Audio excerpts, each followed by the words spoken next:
मध्य प्रदेश की सरकार को गिराने के लिए षड्यंत्र रचने से जुड़े केस में हमीरपुर से पूर्व निर्दलीय विधायिका शनिवार को शिमला बालूगंज थाना में पुलिस के सामने पेश हुए।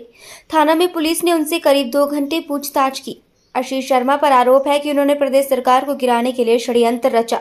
कांग्रेस के 6 बागी विधायकों के 5-7 स्टार होटल में ठहरने, खाने पीने और हेलीकॉप्टर से उन्हें ले जाने का इंतजाम किया। इस मामले में आशीष शर्मा के साथ गगरेट के पूर्व विधायक चैतन्य शर्मा के रिटायर्ड IAS पिता राकेश शर्मा के खिलाफ भी बीते 10 मार्च को शिमला के बालूगंज थाना में मामला दर्ज है।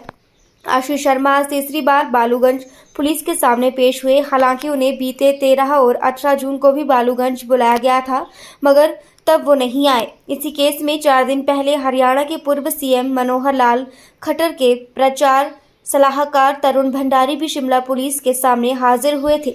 आशीष शर्मा ने कहा कि आज वो बालूगंज थाना पहुंचे और पुलिस के हर सवाल का जवाब दिया।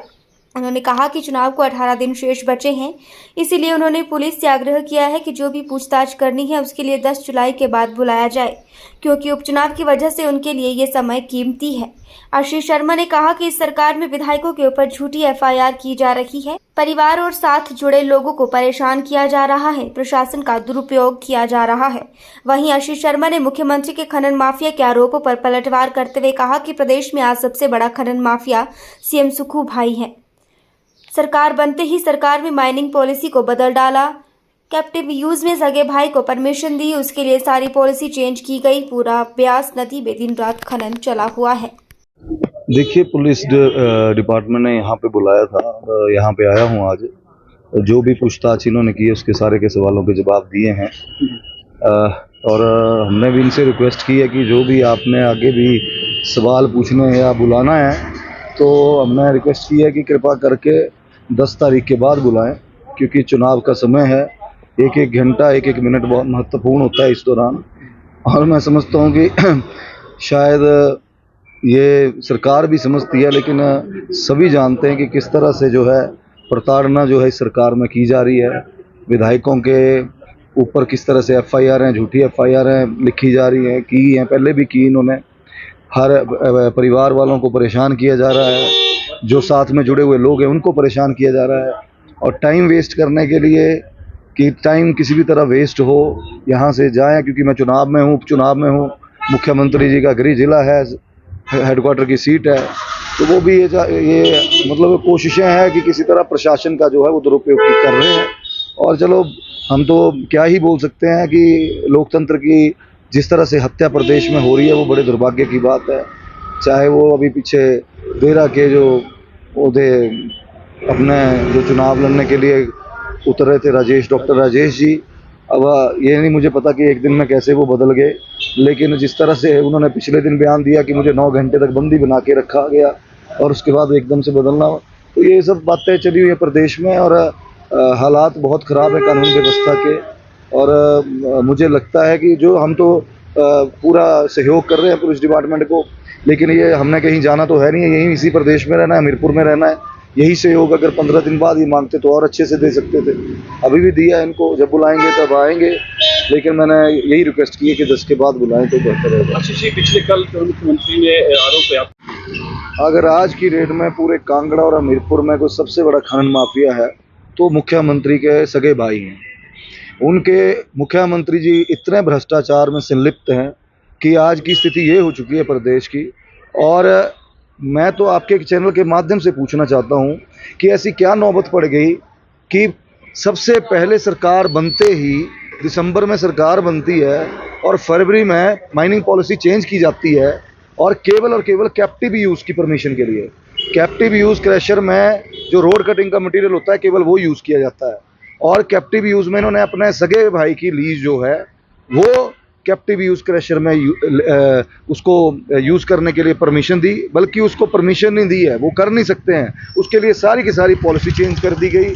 आज ब्यास नदी के ऊपर अगर नदौड़ में जाएंगे, हालात ख़राब हैं। पूरी की पूरी ब्यास नदी जो है इन्होंने पोकलैन और दिन रात खनन चला हुआ है, उसको पूछने वाला कोई नहीं है। ये तो लोगों को भी, हमीरपुर के विधानसभा हो चाहे पूरे हमीरपुर ज़िले के लोगों को पता है कि किस तरह से ये लोग जो है अपनी मोनोपोली सेट करने के लिए, ताकि केवल और केवल हम लोग पैसा कमाएं और बाकी जो हैं सारे के सारे जो हैं बंद हो जाएं, बेरोजगार हो जाएं। हमारे क्रशर हैं, कोई मना नहीं कर रहा हूँ मैंने कभी मना भी नहीं किया, विधानसभा में भी बोल रही है ये बात। लेकिन दुर्भाग्य की बात यह है कि ये इतनी संकीर्ण सोच के साथ ये व्यक्ति हैं कि जब जिस किसी के साथ कि रोजगार मिल रहा है, 500-600 लोग काम कर रहे हैं, वो भी उसी विधानसभा से हैं या उसी जिले से हैं, वो लोग भी वेले बैठाए हुए हैं 100-120 दिन से बिना किसी बात के क्रशर बंद कर दिए हैं, अपने धड़ल्ले से मटेरियल बेच रहे हैं।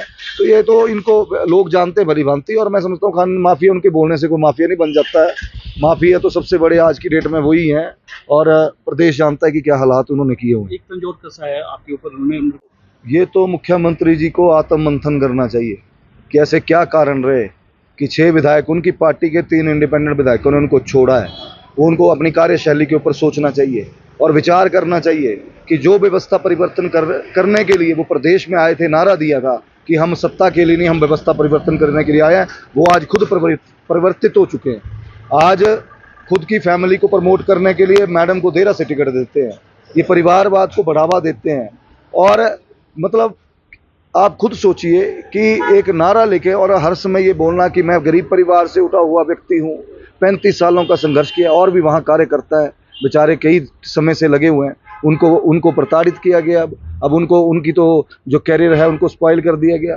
तो मुख्यमंत्री जी जो आपको पता, मैं तो सिर्फ इतना कहूँगा कि आने वाले समय में सिर्फ 18 दिन की बात है, पता लग जाएगा कि जनता किसके साथ है। मुख्यमंत्री के साथ है हमीरपुर की जनता, कि जो बेटा उनका दिन रात उनकी सेवा में चला हुआ है कि उसके साथ है। आशीष जी, एक आखिरी सवाल, जिस तरह से आपने कहा 18, देखिए वो तो कई तरह की बातें बोलते हैं मंच पे आके पिछले जब 27 फरवरी के बाद पिछले 110 दिनों से वो झूठ की दुकान खोल के बैठे हैं।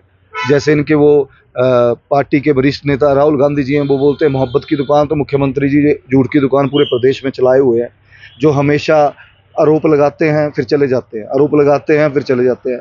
और आज भी प्रदेश जब भी मेरे विधानसभा क्षेत्र में आते हैं, कुछ ना कुछ उल्टा सीधा बोलेंगे। खैर, इन सब बातों के बीच में मैं नहीं पढ़ूंगा। मैं सिर्फ इतना जानता हूं कि 15-16 दिन की बात है, आज से ठीक 18 दिन बाद वोटिंग होगी। हाँ, मुझे 18 दिन बाद वोटिंग होनी है, और 18वें दिन वोटिंग होनी है। जो भी जनता ने तय करना है वो जनता ने तय करना है, वो मुख्यमंत्री के बोलने पे तय नहीं होना है।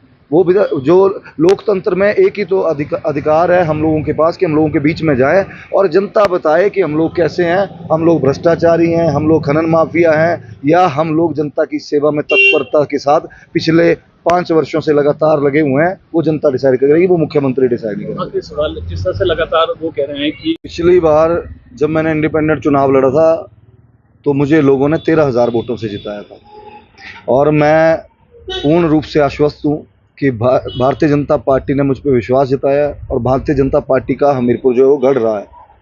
और इस बार जब पार्टी ने टिकट दिया है, सारा संगठन और सभी कार्यकर्ता साथ में चले हुए हैं। मुझे पूर्ण विश्वास है कि इस बार जो जीत है वो पहले से भी बड़ी जीत होगी, और भारी मार्जिन से भारतीय जनता पार्टी की झोली में ये सीट डलेगी। भारतीय जनता पार्टी के शीर्ष नेतृत्व को, आदरणीय अनुराग ठाकुर जी को, आदरणीय जयराम ठाकुर जी को, बिंदल जी को और मजबूत यहाँ पे करेंगे। और मुझे पूर्ण विश्वास है कि जनता अपना आशीर्वाद देगी, और जहाँ भी जा रहे हैं वो जनता भरपूर आशीर्वाद दे रही है।